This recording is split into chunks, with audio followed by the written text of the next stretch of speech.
Hi, I'm Bob Lamkin, President and CEO of Lamkin Grips.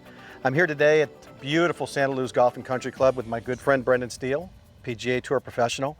And we're going to talk a little bit about grip pressure today and how grips and grip pressure relate to short games. So Brendan, you and I have talked about this in the past, and I'd like to get your take and your thoughts about what are you thinking about in regards to grip pressure and how you're playing a short game shot when it really matters, right? Because to me, as we talk about tension in the golf swing and tension in your grip, if you've got a lot of tension in the grip when you're trying to hit a specific shot of, which is a really tight shot here, that could pretty much screw your shot up, huh?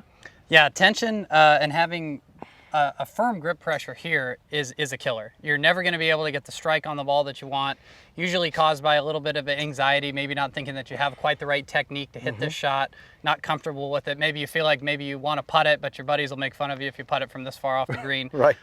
So you have to make sure that you have a light enough grip pressure that you're not adding any tension, but that you can still control the club. So when we talked earlier, we talked about the full swing shots and releasing the shot on full swings. Here, it's a whole different technique. You don't want to release your hands, correct? You want to keep your hands more passive? Correct, yeah, especially on this tight lie shot here.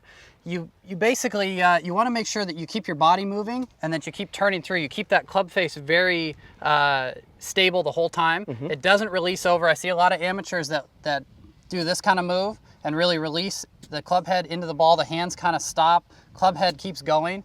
Can't be consistent hitting a shot that way. Right, right. And again, for people that want to lower their scores, sitting on the range and hitting 6-irons all day probably isn't going to help you score better. You might have a pretty golf swing, but if you're going to score better and actually lower your handicap, this is the area where you're going to lower your handicap.